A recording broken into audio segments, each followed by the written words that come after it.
Hi, you're listening to KEXR. You're listening to KXRW. I don't know. What's it called when they do the live shows? I don't. Yes, they do. Every band that goes to the States does it. Oh, KEXP. Thank you.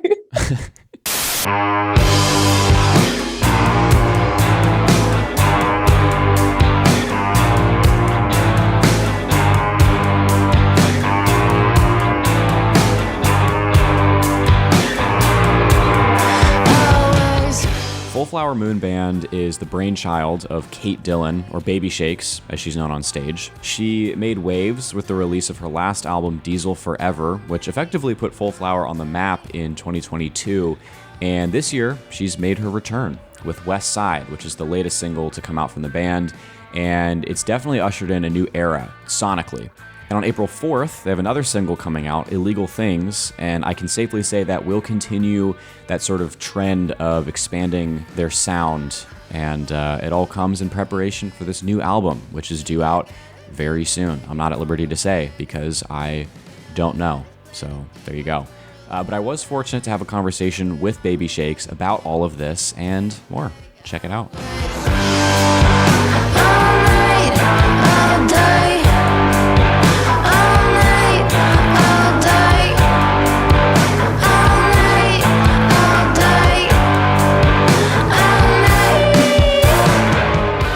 So I just wanted to start by talking about your most recent single, West Side. It came out pretty recently, kind of set a new precedent for what listeners can expect from this band. I understand that you intend for your next album to be a bit of a departure from your last one, which for people who don't know was called Diesel Forever.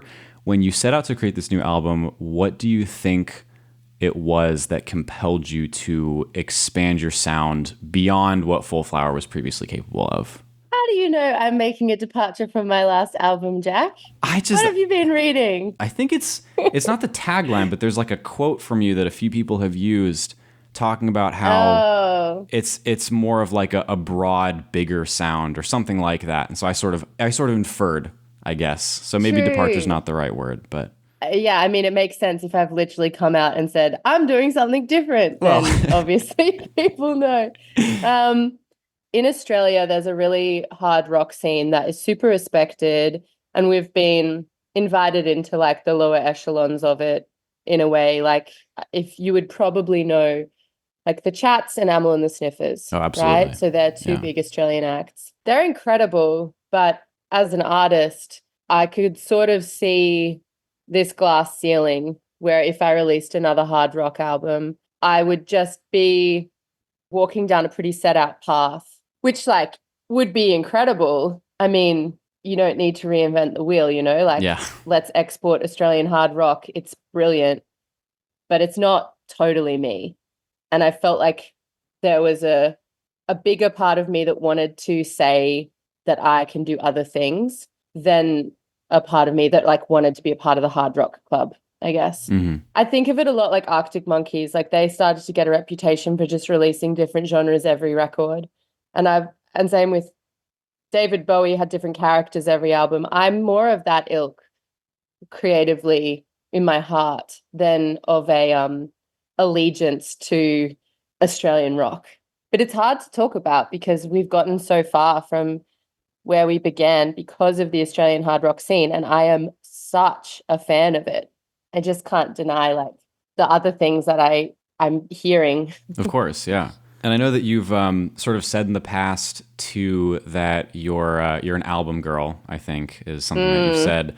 And yeah. so was that? I mean, has that been difficult in the past? Like wanting to do something different, but sort of feeling limited to okay, this album has to have like this kind of theme or something like that. Oh my God, you're so in the zeitgeist, Jack. Yes, I felt that entirely. And I've been really letting myself grow on this record by saying that it can be an album, it can be loved, but it doesn't have to be a concept the whole way Mm, through. Because I walked into this without, like, I wouldn't be able to forgive myself if I pretended to have a concept album and I didn't. yeah, That's yeah. so lame. I'm just straight out the gate. There's no concept here. This is my first album where I've just put together some songs that I think speak to each other. Mm, And like, that's been really scary. because mm, brings up a lot of like, well, your favorite albums and what would Pink Floyd do and all those things. But I had to be brave on this one. This hasn't been an easy step, but no concept for me. Still an album though. Still an album. Well, that's good. Yeah. And speaking of like the no concept sort of thing, so I did get a little sneak peek to the next single, Illegal Things. And Yeah. I was going to say that one and West Side, they work well together, but they can be sort of received as their own entities as well. They're different enough, if that makes any Totally. sense. And so as you're sort of working through, completing the rest of the album, is it similar in the sense that each of these songs they work well together, but they're not necessarily, all the same? Mm-hmm. I think lyrically they speak not in a theme, but like it's the same slithering tongue. It's the same like wit across every song. Like West Side has a lot of lines that I think are really bitey and funny. And so does Illegal Things, just in a very different way. Yeah, I set out to make a studio record, so I wasn't going to limit myself to who was in the room or one idea of an audience. I was just going to take every single song and give it what that song wanted and trust that my voice and my, I guess, like style of arrangements would be enough to let them all live on one vinyl and in one room. And time is a paintbrush as well. Like they're all recorded together. They all went with me on this emotional journey. Had to really trust that being in the here and now was enough of a process for them to exist together. I could see that. So scary. I get that. And although it's not a concept album, I know that Diesel Forever definitely seemed to have a pretty clear theme. I would say it was something about sort of along the lines of like disambiguating the reality of kind of the rock and roll experience, sort of breaking it down, satirizing it a bit. And so do you at least see maybe this next album being similar in the sense that there is sort of a message to it at least? Well, I would call Diesel Forever a concept, like a loose concept for exactly what you just said, like the mythology of rock and roll being explored throughout it in like various tones.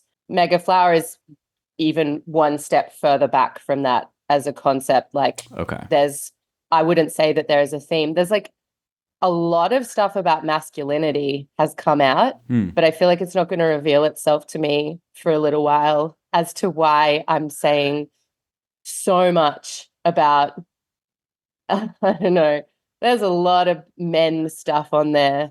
Okay. In like from every angle, from every vice. I don't know. I didn't even pick up on that until other people's, like my friends started being like, you got a real like guy thing going on. Huh. I don't know. This will be fun, I think, for anyone who likes to listen to Full Flower. Like, let's trust the process together, shall we? Yeah.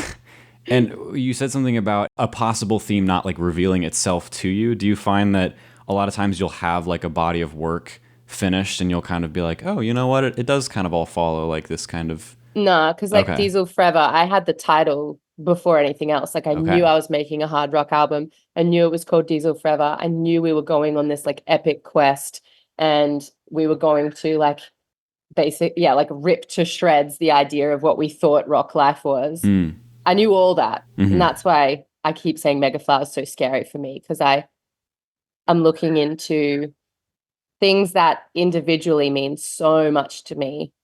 And I'm wondering why I chose them all to live together. Interesting. I think it's probably, again, because of there's a sleight of hand in the lyrics on all the tracks. Something really, really conniving about it. All right. I wish I could tell you more lyrics from the record. We'd have so much fun. Like just the other day, I told this radio presenter that Illegal Things in Heaven was about legalize everything. About we don't know whether heaven exists, and we've got drugs that synthesize what we're sort of promised in heaven, but they're not safe. Yeah. And I went on this huge talk about that. And then I got off the phone and I said to myself, Songs about being depressed, man. Like, you know, Yeah. I got to be real with myself, and it might be fun to make meaning up, but I actually think that, yeah, that song's about depression, not about like some big philosophical religious tangent that Mm. I accidentally found myself on yesterday. I And you don't know, there's didn't, lots of layers to it. yeah, you didn't originally intend for it to be like about depression. It just sort of found its way there, or? Yeah, it's like if I really cast my mind back, I was feeling really sad that Mm. I couldn't just feel good, and I'm saying like, am I going to get to heaven? Like, is there ever in this mind going to be a time when I feel good? Does heaven exist? Or do I just have to become someone who takes drugs Mm. to feel something, which I think is also fun because drug culture and getting into heaven aren't really like two things that speak to each other. Like, Right. I'm pretty sure the church is against drugs. So it's Pretty like sure pick a most lane. churches, at least. Yeah. It's all really fun to play with. And I've read a few quotes about trying to assume that your audience is intelligent instead of dumb. So Mm. with all this work, I think I'm putting a lot of faith in people as listeners to be like, you know what? I wrote this. It's all real. It's all very real. None of it is like fake emotion. I trust you to get out of it what you're meant to, you know? Mm. Like good movie directors do that. They assume their audience is smart Yeah. instead of dumb. There's nothing more like patronizing than someone who feels they have to over-explain everything within like the Yeah. song or I guess the movie itself.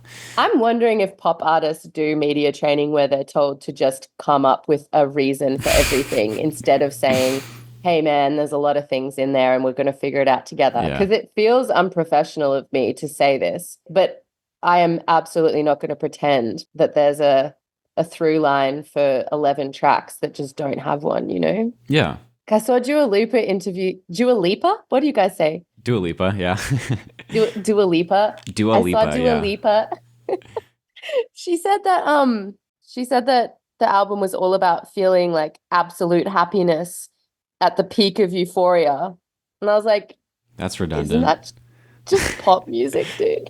Yeah, I mean, this song is just about being happy. Yeah.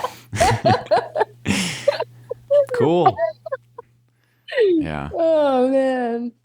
Well, so that's not what this album's about, I guess. It's more of just, Absolutely not. and I've talked to musicians before who maybe they didn't have a clear message for an album before they released it, or maybe they did, and then sort of listeners, put their own kind of meaning on it, or people were talking about it, and they collectively kind of decide on one thing, and the artist will go, "Oh, I guess it does kind of work that way," but they hadn't originally intended it. Yeah, as a like more undiscovered artist, when I didn't get interviews and stuff, fans would come up to me and say their interpretations of my songs. And I thought it was this really sacred space that I didn't want to interrupt too much. Mm-hmm. And now it's interesting because their interpretations are always wildly different to your own. And now it's interesting in this new space where I'm being asked before anyone's heard the song what it's about. And it reminds me of how precious it was to have people interpret it themselves before they got told what it was. Yeah, I used to be really staunch about not correcting anybody and just being like, that's amazing. Like, love it. Yeah. Yeah, it's interesting. We'll Yeah, figure that's it an out. interesting sort of dynamic shift. Not wanting to tell people what the song's about, like trying to kind of allow them to still have that interpretation, but also not wanting to like not answer questions. Yeah, absolutely. Just, yeah, like so much to say and nothing to say. Like, Right. Pretty much. So much. West Side, Illegal Things, and I'm guessing the upcoming album, they're all pretty like certain next steps, I guess, in this sort of long evolution for this band, which has sort of been around for something like I think 10 years now. Is that right? Yeah. Yeah. Yeah. And so I'm kind of thinking back, like I listened to the Chinatown EP and the album, and like you've already come a long way between like that and your last one. And then I'm hearing, of course, a bit more of a difference with these new singles.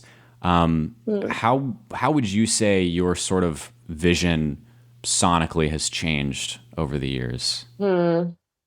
Every album is a rebuttal to the last. Mm. So I don't see it as a linear moving forwardness. I Okay. see it as like a fight. Mm. So Chinatown swings in and it's like high concept. It's where all my love of sci-fi concept albums is. It's Mm-hmm. all I've got to stand on when I talk about that stuff. That swings in, right? And I go, oh, it's self-recorded, no band, just completely self-produced, MIDI instruments for days. Right. It's pretty wacky, but I don't know it at the time. I Yeah. don't know it at the time. It swings in. Okay, what's a response to that? Is completely live. Mm. Everyone in the one room, no click, a really clear genre that is just like right down the middle. I just wanted people to dance. I just wanted to get midnight sets. Right. You got to remember that every time I release an album, it's also informed by my live show and how well the band's doing live as well. So I was desperate to be that midnight spot. I was desperate to be that band that everyone wants to move to. So Diesel Forever swings in as like this, please give me the closing spot. Like, please give me the big venues and the lighting rigs. And I just want to feel a part of something, right? That swings in. Mm-hmm. And then we fucking got it. That was the curveball. Now, Mega Flower is this rebuttal and it's back on a grid because I got so sick of not knowing what the BPM of my songs were. Everything's a rebuttal to another thing, and it doesn't even have to stay in the studio. It can be how I'm feeling about the live show, how I'm feeling about personnel, how I'm feeling about tour budgets, like how many people I can fly. And it's always just like a fight in the ring. So like Mega Flower's swung into the ring and it's about to fight Diesel Forever to be like, you know what? We do know the BPM and this is how it feels. And we do have enough money to go to Europe and this is how it feels. And I can already feel the next fight. Like I can already feel the next record coming in to rebuttal that and be like, okay, well now we know what it's like to play a set of half bangers and half high concept studio album songs, and it's going to come back with another swing and it'll be another rebuttal, but it's never like black and white. It's like fighting every aspect of my career all at once. And it'll always be a response. Like if Mega Flower goes badly, I'm sure I will respond with an appropriate fight, you know? Yeah. Yeah. Does that make sense? Oh, yeah, it does. I had obviously, like, by the way I phrased the question, was not thinking of it in those terms, but that honestly helps. It does. Yeah. So, and you mentioned something like even the next thing way in the future. Are you already sort of thinking about what that's going to look like, or? I used to boast about this, like it was something special that only I did. But I actually think every artist or a lot of artists are plotted 2 albums ahead. Okay. Like I heard someone the other day be like, it's crazy. Like I have 30 unfinished songs. And I was like, oh my God, I used to sound like that. I was like, the more I learn about this industry, the more I want to just shut up. You sound like such an idiot if you're like underexperienced and trying to sound cool. Like now I've got like a little bit of a goggle on what that looks like. And it's like so cringe sometimes when I hear like up and coming artists speak. So I would usually say, yeah, I've got 2 more records to do and I could do it tomorrow. But instead of saying that, I'm going to say, I think every artist knows where they want to go and what they want to do next. Sure, at least some kind of idea. I mean, I got the titles for them. Yeah, I mean, you said you had the title of the last album already before you even started working on it. Yeah, I feel the rebuttal coming on, which is I know the title and I know the theme because I really didn't enjoy swimming without a theme. I found it incredibly uncomfortable. I'm glad I did it, you know. Yeah. I'd hate to just be like, there's that chick who always does themed albums. But I'm ready for a little bit more of something to stand on conceptually. Right. And I could see that, like, without having a theme, just talking earlier about how you are more album oriented. A lot of bands, especially now, are just kind of doing, song by song, single by single, and just sort of focusing as well on just the song itself. Do you find it easier to like come up with a theme for an album and then that allows you to sort of put the songs in place, or? It's not about like easiness, it's just about satisfaction. Like my Mm, heroes are like, I don't know, like T-Rex, it's a listen from beginning to end. Like hmm. it's a moment. Um, Led Zeppelin, I don't think they're concept albums, but they're just a moment in time that lasts for like 40 minutes. And Yeah. I can't get enough of that format. Also, I should say, I mean, this is really hard to talk about because I'm not meant to say the name of the record yet. But Well, basically, I think I'm underselling myself and I think I need media training. Okay, there is a theme. right. Okay. People were expecting me to double down. People were expecting me to like go harder, go heavier, go stronger, more riffs, more licks. It's me going like polarized in every direction. Hmm. So it doesn't feel like a theme, but that was my mission, was to say like, we're over here, we're over here, we're over here, we're over here, and still have an experience that the audience feels like they're getting to know me, but I'm like jumping between like multiverses without losing genre or like a foot in the band world. Yeah. I don't know. It's just all those things are kind of hard to talk about. I don't know why. I think it's because it's still so fresh for me. It's like I'm still coming to terms with the fact that I've actually done that. Right. And I don't know, and on like underselling yourself, I'm not so sure that every artist, thinks two full albums into the future and already has names for them and already has themes for them. I Yeah, don't I maybe. don't think I don't know how true that is. Yeah, I know that. Do you were you a King Giz fan when they did the 5 albums in one year? I mean, not like hardcore. I didn't listen to all of them, you know what I mean? Did you listen to Nanagon Infinity? I think so. I'm not with them. It just overwhelms me, their catalog, it's just overwhelming Yeah, to me, but I feel like in Australia that was a real moment when a band said we're doing 5 albums this year, and everyone went like, "You what now?" And then they did it, and yeah, like that is so smart to just have a concept that is bigger than even an album that makes everyone pay attention to how prolific you really can be. yeah. Um, but they've done it now, haven't they? I can't exactly come out and be like, I'm making 2 more albums and have everyone be like, wow. Yeah, I mean, and I think that I don't know. They're definitely a special case, I would say. And Yeah. then it makes me wonder too, Yeah. like Guided by Voices, for example, has just like tons of albums in their they're always coming out with a new album, and there's some bands like that, and it makes me wonder sometimes. First of all, it's hard to keep up with that many albums. A lot of times, I want to listen Oh, to other yeah. music from other bands, right? And I can't keep right, and so it makes me like there's a way to do it. You can't just drop a ton of albums at I once, even know. if you think you can. I don't I know. know. That's Every King Giz fan now has to have a disclaimer. It's like I'm a Giz head for sure, right, but right, I can't tell you if I've heard their latest 3 records. Like I just couldn't tell you if I've heard them or not because I'm right. I'm in crisis as a fan. It's insane. Yeah, it's hard to keep up with. Yeah, absolutely.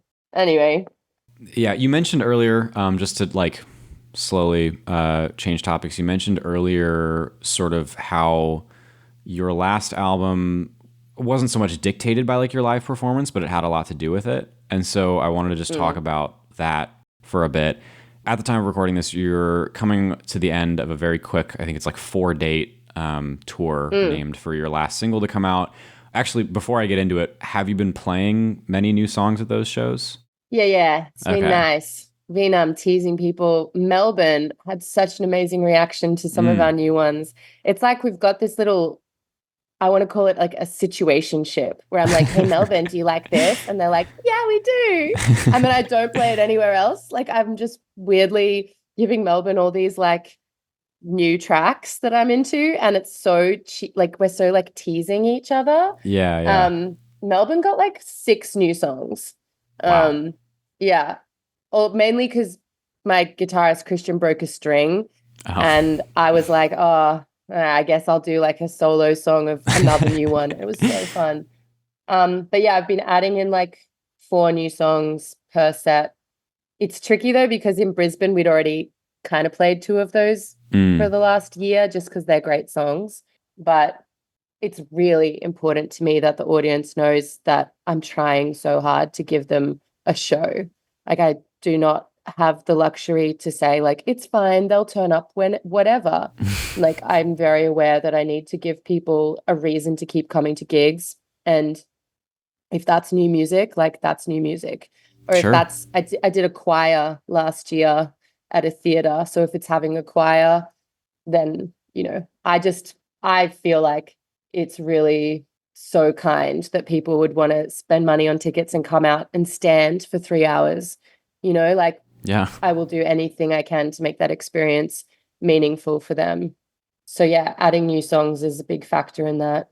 Great timing, because I can add them with them also being able to go stream them now, which makes it worthwhile. Right. On that too, I think one major thing that Full Flower Moon Band has come to be known for is just having like a bonkers live performance. And I do think it's a little bit criminal that there isn't a lot of footage of your shows out there. I was looking and I couldn't find much, but it's true. I was looking prior to this, like I said, I was sort of researching a little bit, and I think it was just the music that wrote. There is very little empathy in Dillon's persona of Babyshakes, and they said there's something deeply sinister sort of about the band's overall stage presence. And so, I mean, is that what you're going for? I really like journalism as a medium because it does really help you see yourself sometimes if it's done well. Like, even your questions this afternoon, it's so fun. Yeah, it's definitely a cynical character, a powerful character. I've been criticized for not having any vulnerability whatsoever in the character, but I think that's the beauty of it. She's evolved, in my mind, from a demon fighting superhero on a mythical adventure into this, I don't know, Kurt Cobain-esque nonchalant cynic that is a bit dangerous, for sure. It's definitely not me. Everyone's always surprised when I am at the merch desk and I'm not really crazy. They're like afraid to approach you. Yeah. I think I actually need to be a little less nice lately. Less nice? Yeah, shows have just been getting a little bit, I'm like really empathetic to people, like wanting to hang out and hear about their day and stuff. But it's starting to get a little bit, like we just played a 350 person sold out gig, and a lot of those people want to hang out. And I have to find a way to be a little more accessible without being accessible. It's tough. I've been in situations where maybe I just want to quickly say, hey, great show, really enjoyed it. And there's somebody standing there like talking the artist's ear off, and they're very obviously just trying to be nice. Like, okay, yes, thank you. Like, I got to talk to more people, but it's tough. Yeah. If you saw me in that situation, I'd be like, okay, yeah, great, thank you. Oh my God, also, what's the name of your dog? Like, I like really need to rein it in. Yeah. Well, there's a balance. I can't imagine that's easy at all. Having such a having a more sinister stage presence must, maybe you just continue that a little bit more off the stage instead of completely reverting. I don't know. We'll see. Yeah. God, the idea of that. I kind of love it because it would be so acting. Like, I would put on sunglasses or something and I would just act. Yeah. And people would love it more than just me being a person at the bloody merch table. Honestly. But the idea terrifies me. Like, the power might get to my head. Darling. It might get, I don't know. It's fun.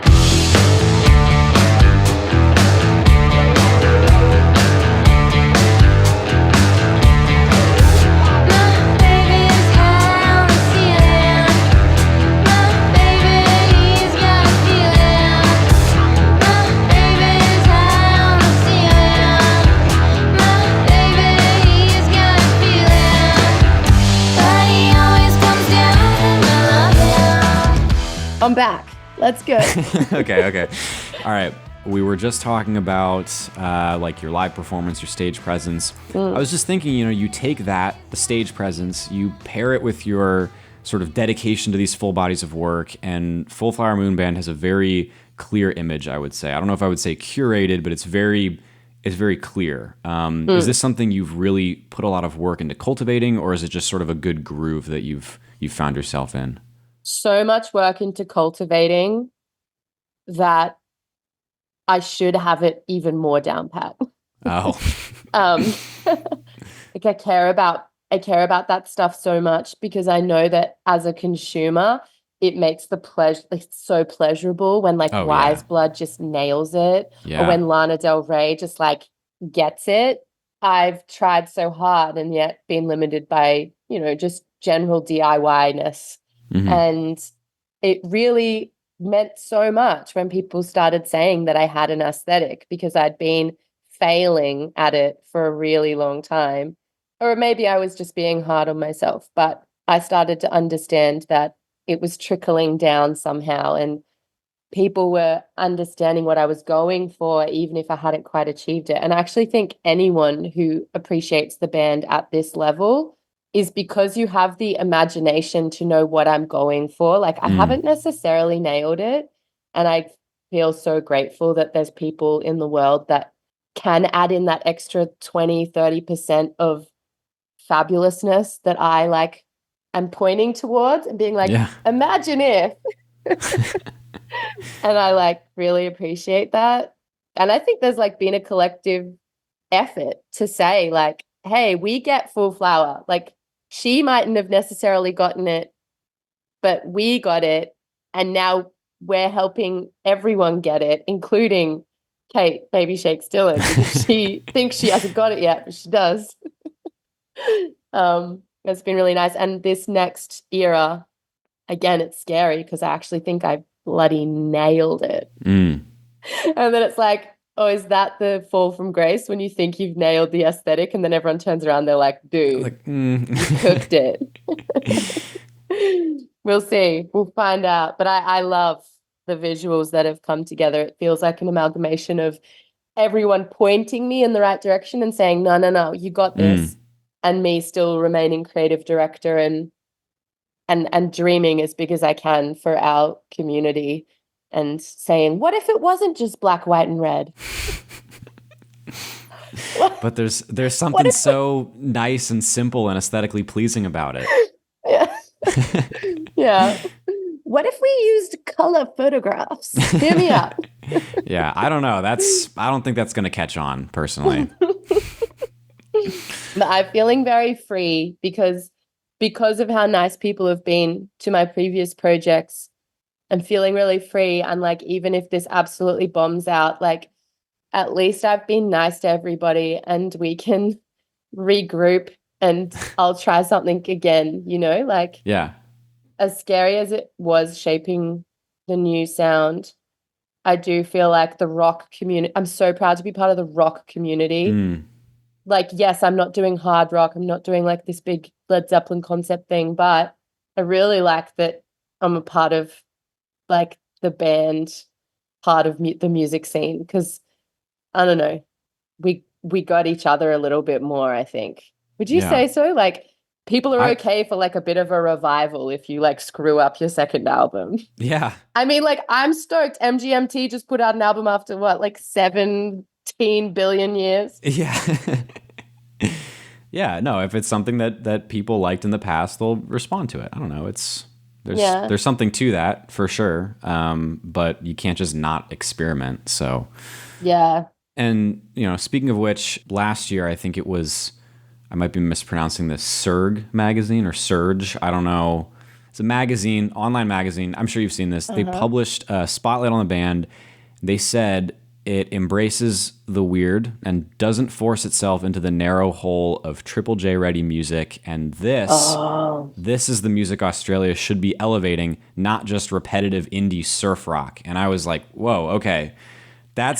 It's kind of accusatory, but I guess I hadn't really considered it that way before. Oh yeah, the scene is pretty frustrated with Triple J in general. Like it's you would be immune to it because you have your own college radio system over there. But you know what Triple J is, right? Yeah. I've been schooled. So yeah, I mean, I get it. I almost feel like I'm not allowed to comment on it because that's how Mm, hectic it is. okay. Um, like Amel and the Sniffers got blacklisted pretty much for like, Really? I've said too much. There's dramas. There's I think dramas. the Triple J stuff is also for me reflected in when I go to festivals, right? So you see a lot of, yeah, like washy kind of inoffensive acts Mm, getting really big spots on festivals, and it's always a Triple J sponsored thing. yeah. And that equates to like a lot of momentum in your career, a lot of merch and ticket sales, a lot of like steep successes that are afforded to bands who, you know, they've been championing a pretty soft sound for a while. It kind of feels like DJ culture with guitars in a lot of Mm, ways. If you get really into it, like you can find some nuance, but I can't get really into it. You know, I'm never going to name bands because I think everyone deserves to be, everyone works really hard in this country. yeah. Everyone has to hustle and be really smart to even get out of the local pub. So like I'm not going to disrespect those bands, but I am going to say that there's like definitely some really incredible heavier acts that do not get given the benefit of the doubt that the Australian audiences could be smarter, that they could have a different palette to what is being fed to them. It's it's confronting at any festival because that's where you see it in real life. You Hmm. see 10,000 people singing along to the chorus of a song that you're like, I'm sorry, what? And like, it's not that I don't think the band should be doing what they're doing, but in a more sinister way, like, I know that artists pander to it. They soften their sound down. Mixing engineers soften their choices for it. Like, Hmm. it's got a butterfly effect. And I don't pander to it at all. And I've been incredibly lucky to be able to tour without pandering to it. Yeah. I look at my friends' Spotify's and it doesn't make sense to me. Like they are equally as artful and confident in what they're doing. And they're at 4,000 streams a month. Like I die, man. I'm just like, yeah, you got to be smart about it. You got to be smart about it to rise above. And I'm being as smart as I can, but it's really brutal because these bands are just as good. Yeah, and I hadn't really considered that before. Obviously, not being in Australia, I sort of had this like idea of Triple J as like, oh, it's so much better because in America, if your label just pays a radio station a lot of money, then like that's you're gonna get on the radio. And so I Mm. don't know. I guess I just saw it as different. Different equals better, but not necessarily. The other thing to differentiate too is that it's got nothing to do with the people who work on the ground at Triple J either. It's a culture that trickles from programming downstream to the people who sit on the desk and do the hard work, do the hard yards. Hmm. Really, there's not that many people to be mad at. I mean, And I want to clear that up. Like yeah, yeah.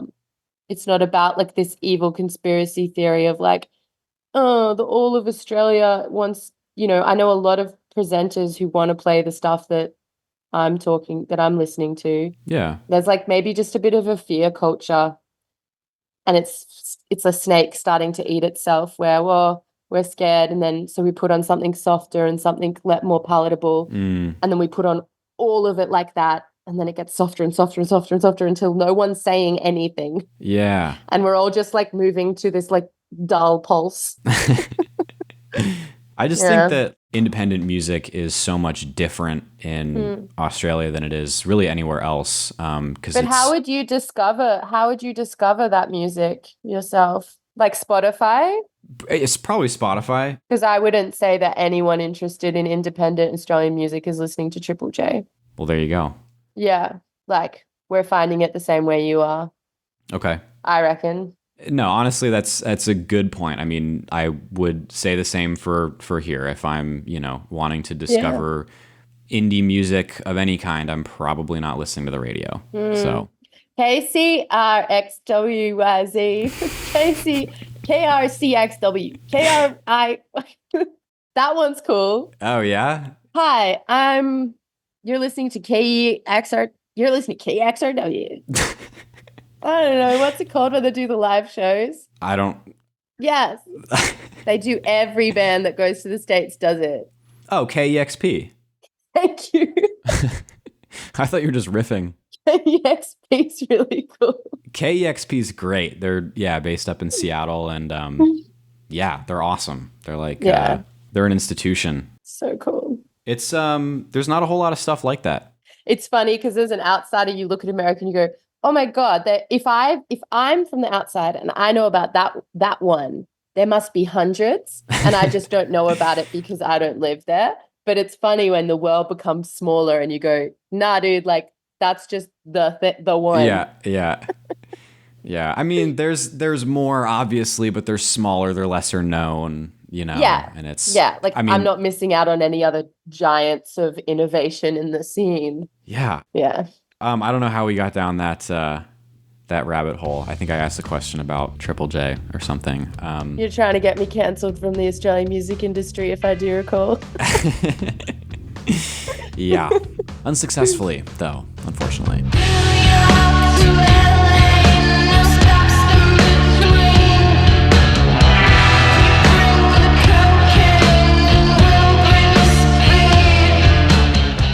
Well, that about Amla and the Sniffers, that was news to me. I didn't know that. Yeah. But I guess it makes sense, just they're pretty much the opposite, I think, of toned down. So But then they got so many requests that their album got on high rotation in the end. Once the people speak and start texting in and calling, like, you get right in there. You just have to find that tipping point. There's always a tipping point. You just got to find it. Mm-hmm. Just got to get in there. Amel's such an inspiration. Yeah. They tipped it so hard. I love it. And talk about a bonkers live show. I've actually seen them twice. Yeah. We played with them in some regional towns and Newcastle and Sydney. And I was starstruck, and I remember thinking, this is such a lesson in understanding how to fill the stage with your energy. Because when else am I going to get the opportunity to have literally just performed on the exact same stage and then watch her fill it to capacity? I know. Yeah. It was amazing. Crazy. Yeah. And then I was like, but she's not carrying around a guitar. True. If she had to wear a guitar, I don't know. I'm kind of tempted sometimes to take the guitar off.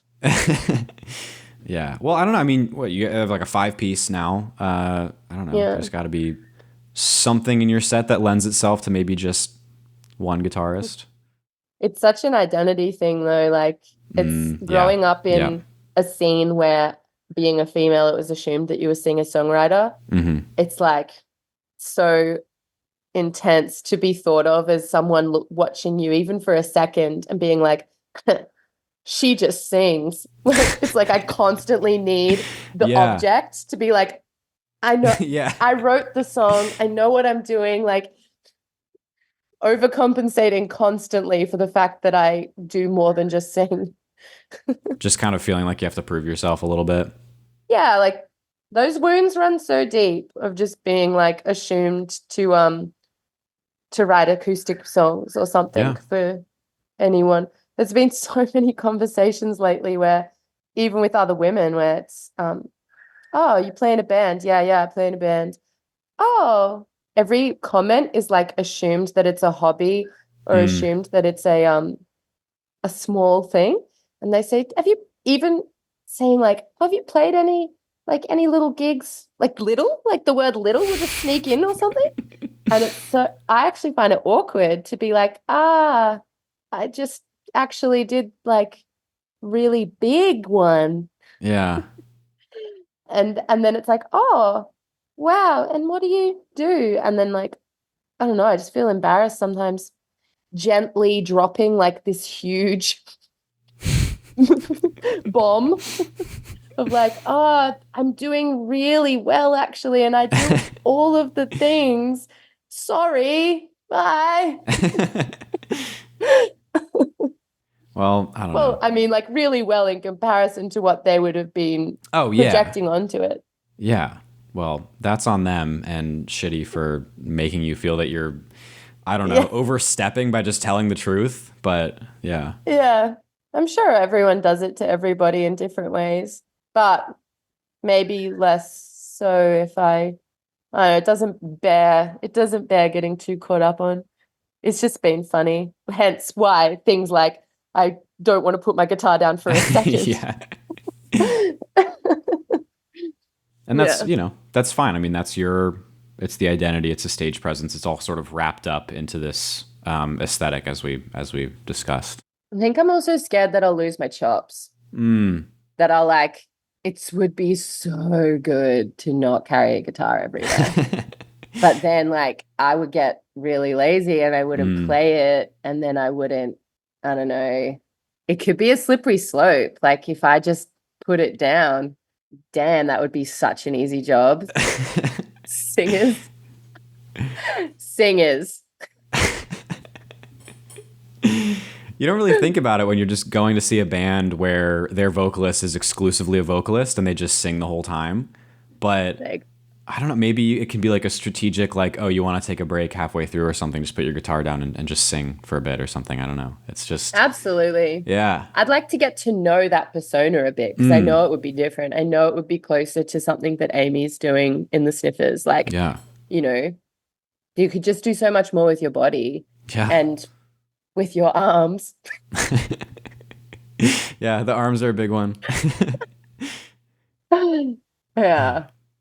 I've started doing really crazy guitar tricks or things I think are crazy. You know how guitarists sometimes put it behind their Oh, yeah. back and they shred? Yeah. I know how they end up on that pathway because I've started doing some cooked things where I'm like, because I'm getting bored. Yeah. And it's fucking easy if you've been playing the song for 2.5 years.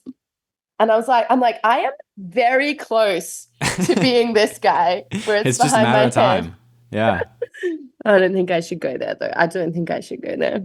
Well, you got to give the people something to look at. Otherwise, they're going to get bored, right? Yeah. There's plenty to look at. I want to play a show for you. I want to come to America. Where are you based? Currently, I'm in Florida, but I'm about a month away from moving back to like San Diego, Southern California area. So Sick. I'm going to be in New York in 3 weeks because I won a writing fellowship. That's so sick. It's so good. I get to come straight off this whole thing we've been talking about with my latest writing and just dive straight back in with a fresh palette with all the really recent memories of what this writing process felt like and make a rebuttal like straight away. And I'm so excited to move swiftly and gently into the dark night again. I can do it. Yeah, but it's crazy. Like New York it's a very different scene. I'd love to be in LA, but the criteria demands that I stay in New York for it. So yeah. I'll just have to be Patti Smith. It is crazy though, the starkness between the scenes or whatever. But I mean, it was really. I lived in San Diego, which is about, I don't know, hour and a half south of LA. A lot of bands would come there too, but God, it was just so much easier. Like, yeah, you know, like anything music wise. Obviously, like I'm not a musician or anything, but just like making connections. Really, like LA is huge for that. It's really crazy. Yeah. I'm pretty into it. Anyway, I'm in New York. Yeah, well, hey, you guys definitely need to, if you can jump on a tour or something and just hit maybe the big cities or something. Like, I don't know. I'm not allowed to tour. I'm only allowed to dream.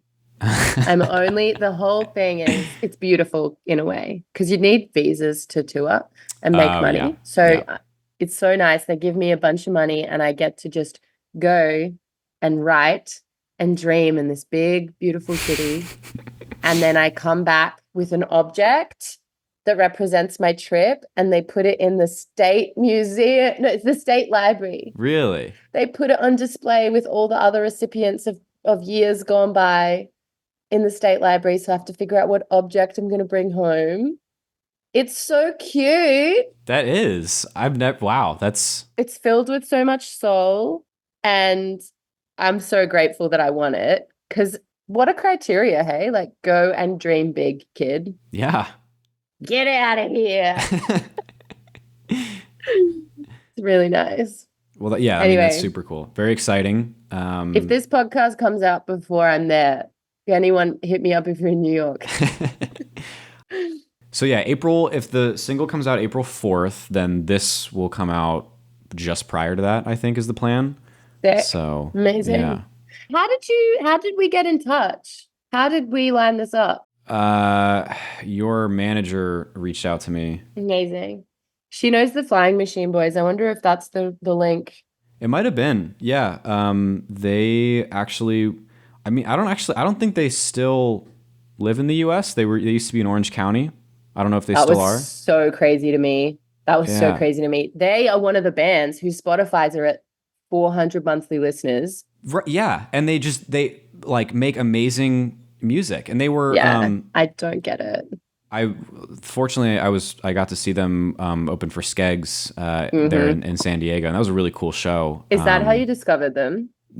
Actually, in a way, I think my younger brother saw them much earlier in the tour and told me about them, and so then I reached out, and then later I got to go see them live. So Because, yeah, that's a prime example of one of those bands where I'm like, you are ticking every box. You are going overseas and committing and living over yes, there. yes, And they would not have been played on Triple J once. They have barely a Spotify profile. Like, talk about imposter syndrome. I'm just like, what the fuck, dude? I know, it's insane. Yeah. It's I don't insane. get You know, it. people at the show loved them and everything. It's just I don't know what it is that like gets you this traction. I don't know. The one thing that would make sense to me is if they had sold thousands of vinyls on that Skeggs tour. Mm-hmm. But the logistics of that would be pretty hard Yeah. to have that many vinyl on the road. Yeah. Or that they sold maybe hundreds of vinyl on the Skeggs tour and all their fans are just pumping vinyl at home and they don't get any engagement online. I don't know. Well, Okay, I got yeah. a really fun trivia thing for you. Okay. Flying Machine said that a guy from Velvet Trip was in their band. Velvet Trip is the band that sang and mimed our song Trainspotting in the TV show Heartbreak High. So that's my fun trivia is I've been running into Velvet Trip everywhere and we've been laughing because they got paid to pretend to be us on stage in this TV show and like lip sync to my vocals of the recording in this like festival scene. That's had so to pretend. weird. And then that Velvet Trip used to be in Flying Machine and that you interviewed Flying Machine. That's my trivia. So what's that, like 2 or 3 degrees of separation between us? Well, I guess now we've got no degrees, but Well, there you go. Yeah. So I guess it's moot. yeah. For a time there, we didn't know each other, but we were very connected, dude. In a way. Yes. Yes. Okay. I will ask one last question. Okay. And then I'm sorry, I just keep talking like there's no more questions. I just keep riffing. All right. I'm ready. No worries. You're making it easy on me. So, as we discussed earlier, the band has that one more show very soon. Then this new single, Legal Things, drops April 4th. You're working towards this, great big album later in the year. What are you most excited about as you sort of continue to ramp up for it all? There's a lot going on. I am so excited to see which songs get more streams. Like I said, I've just gone, buzz. Yeah. Like, here's everything. I really want people to show me what they get. Show me what I figured out and show me what I pushed in the right direction. Because, yeah, I'm taking a gamble. I'm trying new things. And Diesel Forever took me by surprise. I didn't expect Trainspotting to be our biggest song. I recorded it on the last night because we still had time and the boys had just found some extra energy. And I was like, okay, fuck it. Here's this song that I wrote. Turns out it is the most loved off that record. So I'm just excited for the Easter eggs that people will give me. Yeah. Yeah. I feel like it works out that way a lot. It's really strange. It's never the ones you think, No. And I don't know, because it's been produced at a higher level, I do think my chances of communicating to the audience are higher. Like I do, even though I'm filled with questions and variable answers that I keep changing. I think that this is a better made album. And so I am really excited to just see if that's what people were looking for, or if they're going to say like, I don't know, you don't need to hear the hi-hats that well. Like I'm curious, and I'll adjust according to how that feels to me. Even though people love Trainspotting, I didn't go out and keep writing pop rock songs. It's just because it was there. So I won't change what I'm doing according to it, but I'll definitely enjoy watching and being like, oh damn, turns out you didn't mind that I thought the kick drum was too loud. You still listen to it. That's nice. Yeah, that's a very musician thing to care about so much, little intricacies. But it gets so nitty gritty though, because Diesel Forever, you guys picked up on something that I couldn't see it for what it was at the time.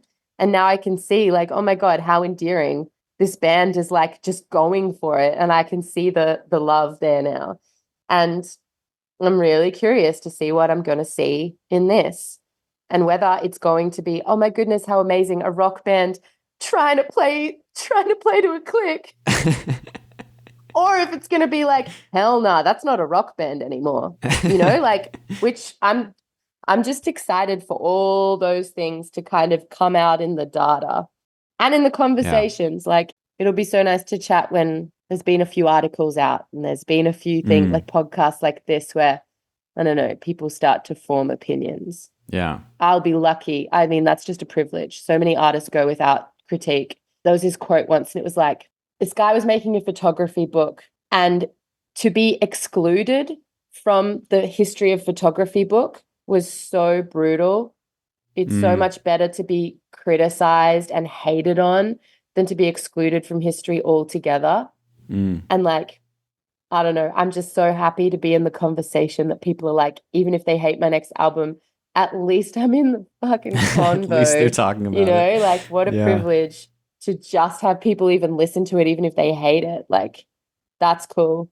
Yeah, it is. Might not feel cool, getting heavily criticized, but that's a really great way to think about it, I think. I think it's because I did 10 years without being in the dialogue at all. I know what it's like to be completely invisible with three people being hey, I listened to your thing and I had an opinion on it. Yeah. It's nice to be in the chat. Absolutely. And I do feel like I'm growing, and I've got enough tools now that if anything didn't work on this record, I'll get back to the workshop, I've got so many fights in me, man. Well, awesome. Hey, thank you so much for sitting down to do this. Thank you. And thanks for being a part of the dialogue that I just feel so happy to be able to have. Yeah, happy to. And it must be late for you. It's my 3:00. What's it for you? It's after midnight, actually. Yeah, let's go. Yeah, I'm going to go to bed after this, so. Yeah.